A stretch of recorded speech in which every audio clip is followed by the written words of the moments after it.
up, Taiwan? I'm Yvonne with news from here in Taiwan and around the world. Taiwan is preparing its people for a potential conflict with China. And as part of this, the military hopes a new handbook will be the go-to guide. Alan Liu has more.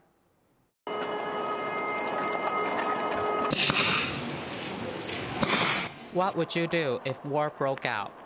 A new civil defense handbook wrote out by Taiwan's military hopes to provide the answers. 本手册为推广有准备更安全的行动理念，提供民众对威胁的认知以及相关应变资讯等重要的安全指引。Taiwan has published similar handbooks in the past, aimed at preparing the public for war. But the latest one shifts the focus to building resilience across society as a whole, while also providing guidance on natural disasters as well. Something some residents say is essential.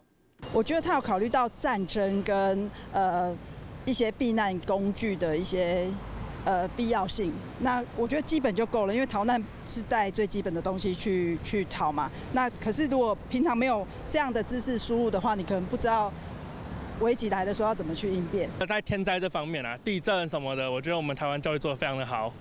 但是我觉得像是战争，像我就不知道我家防空洞附近的防空洞在哪里，对，完全没有这种资讯啊。但我觉得可以考虑列入教育的范围里面啊。The handbook also highlights the need to spot misinformation, warning that Chinese-owned apps like DeepSeek and TikTok could put personal data and privacy at risk, information that could be weaponized in wartime. It also warns that in the event of a military invasion, any claim that the government has surrendered or that Taiwan has been defeated is false. But to some Taiwanese people, the definition of surrender can be controversial. 你投降的定义就很多嘛，那其实大家一般民众只是为了保命而已啊，大家都不想要战争，对，所以你说投降是怎么样的投降，这很难讲。The government plans to distribute an initial 5,000 copies at 3 supermarket chains across Taiwan.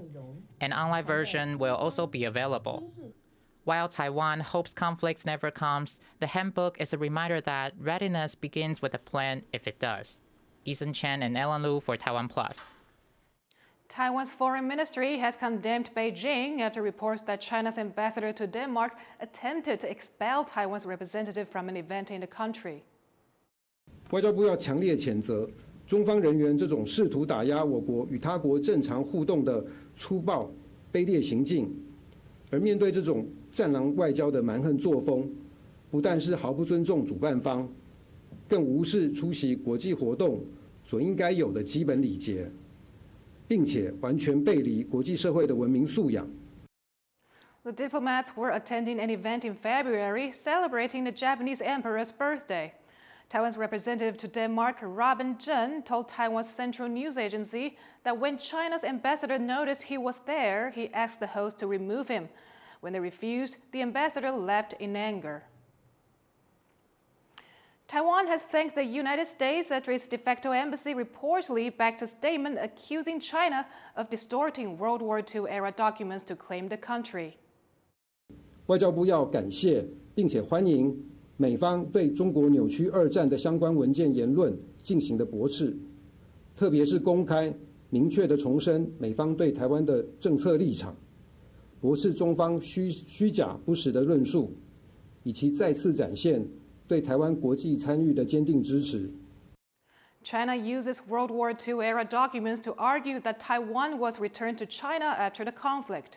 But the American Institute in Taiwan says none of these documents determine Taiwan's political status, a statement the U.S. State Department later affirmed. In response, Taiwan's opposition party, the Kuomintang, said the government of the Republic of China's claim to Taiwan is a historical fact. Taiwan's foreign ministry has also said that the ROC government is the only legitimate representative of Taiwan. But China is not backing down on its narrative. At a press conference, China's foreign ministry condemned the U.S.'s position. 美方有关机构的谬论、颠倒黑白、混淆视听，中方对此强烈不满，坚决反对。Amid a controversy, Taiwan's foreign ministry urged the international community to continue challenging China's narratives. The U.S. and China look set to extend a pause in their trade war and transfer TikTok to U.S. ownership. The result comes after 2 days of talks in Spain and ahead of a call between U.S. President Donald Trump and Chinese President Xi Jinping on Friday. John Van Trieste reports. Motorcades of Chinese and U.S. officials leave Spain's foreign ministry. It's the second day of talks here aimed at easing strained trade ties between the world's two biggest economies. And there are hints a sort of truce in the U.S.-China trade war could hold for now, with the U.S. postponing tariffs on China and China no longer blocking the flow of rare earths to the U.S. As you know, right now we have a 90-day pause in effect with respect to U.S. tariffs on China and Chinese severe controls on rare earth minerals. We have been renewing that pause periodically. The current pause is set to expire November 10th. We're certainly open to considering further action there if the talks continue in a positive direction. And there are signs a major point of friction between the two could get resolved. That is TikTok, the Chinese-owned app whose popularity in the U.S. has raised national security concerns in Washington. Both sides say they've started looking at transferring the app to U.S. ownership. 本次会谈，双方围绕 TikTok 及中方有关关切，进行了坦诚深入的交流，就以合作方式妥善解决 TikTok 相关问题，减少投资障碍，促进有关经贸合作等，达成了基本框架共识。U.S. President Donald Trump is pleased, saying the talks have gone very well and that there's a deal on what he called a, quote, certain company young Americans had wanted saved. It all now rides on a scheduled call with China's President Xi Jinping on Friday. There are still sore points on both sides that could complicate talks. The United States is unhappy about Beijing's announcement Monday that U.S. chipmaker NVIDIA had violated antitrust laws, a move some in Washington see as hitting back at U.S. measures to rein in China's chip sector. And China says the U.S. is using national security concerns as a pretext for curbing chip and other tech shipments to China and banning Chinese goods it suspects could be used for spying. Still, the two sides have held meetings since May to try and patch up differences, and more could be on the way. We had very good discussions. We preferred to keep the discussions on TikTok. We will be holding trade negotiations in about a month, again, at a different location. But we talked about many things that we might do in the future. Opening up a chance to cool down a months-long trade war that sent jitters through markets around the world. Delphine Chen and John Van Trieste for TaiwanPlus. The number of Taiwanese workers with reduced hours has nearly doubled since September 1st, largely because of U.S. tariffs. Taiwan's Labor Ministry says over 6,000 Taiwanese workers are now on reduced hours or furlough after tariffs hit demand. It says 80% of the over 300 firms it surveyed cited U.S. tariffs as the reason for cutting hours, with manufacturers hit hardest. Officials said most of those affected would qualify for a government wage subsidy. 20% U.S. tariffs on most Taiwanese goods took effect on August 7th. Taiwan's economy minister says a goal of getting 20% of energy from renewables by 2026 may be difficult to reach. 今年来讲，应该可以达到15%以上左右，占到我们整个发电量的部分啊。那所以到明年年底的时候，我们还是希望积极的。当然有很大的挑战性，我知道，但是我们目标还是看能不能积极的把这个发电的比例可以把它提高来。In his first media briefing as economy minister, Gong Mingxin laid out plans to speed up solar and wind projects and said green energy remains a top priority. His comments come after Taiwan shut down its last nuclear reactor in May, a move that's prompted concerns about the stability of the nation's power supply. Taiwan's Nuclear Safety Commission has confirmed they are looking to invest in small modular reactors, part of a 4-year plan to research and develop the technology. And to find out how these smaller nuclear reactors could reshape Taiwan's energy supply, our reporter Irene Ling spoke with Professor Ye Zongguang from the National Tsinghua University. Professor, what are some benefits and shortcomings of smaller modular reactors, or SMR, or micro-modular reactors, or MMR?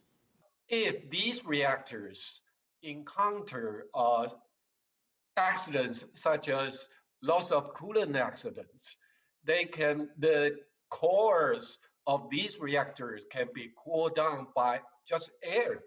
So air circulation will be able to cool down the reactor. SMRs or MMRs are very appropriate for local electrical demand.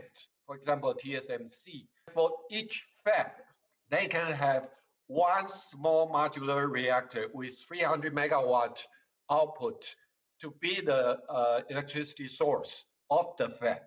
Okay, the benefits are it would not have to rely upon the grid provided by Taiwan Power Company. And plus, like you said, they are modular units. So if you do need larger power, you can connect all these, for example, 3 modules. The only shortcoming for SMR is the cost for each kilowatt hour electricity would be more expensive than the electricity provided by large nuclear power plant because it's small. What are some challenges that these companies in Taiwan would face if they want to adopt SMR or MMR? Nuclear Safety Commission, they do not have the experience of reviewing the installation of small modular reactors. Second, according to the current Electricity Act, nuclear power facilities can only be operated by nation-owned company. If SMR is going to be imported into Taiwan and to be adopted by local industry, the Electricity Act must be revised. And I know the legislative yuan is going to evaluate this revision of Electricity Act pretty soon because they all think SMR might be appropriate for future application of nuclear energy in Taiwan. What about nuclear waste or spent fuel left behind? How does SMR or MMR deal with that? If we go for a fast breeder reactor with SMRs, for example, they would consume the spent nuclear fuel from traditional nuclear power plant. Okay, so it would effectively reduce the amount of spent nuclear fuel in the current nuclear power plants, and itself would also breed more fissionable nuclear fuel by itself. According to the estimation, and this high-level waste will be less than 25% of that produced in large nuclear power plant. Is it possible for Taiwan to build these units domestically? Yes, we do have the ability of building these reactors, but the problem is the procurement of nuclear fuel. Okay, Taiwan cannot purchase nuclear fuel directly to all the suppliers around the world. We must obtain nuclear fuel with the help of United States. That was Ye Zongguang from National Tsinghua University. And thank you for watching What's Up Taiwan. You can visit the TaiwanPlus website or follow our social media for more stories from Taiwan and around the world. Finally, we take you to the Baltic coast in Germany, famous for its amber, where many treasure hunters come in search of nature's golden gems. I'm Yvonne Yang. Take care, and I'll see you next time.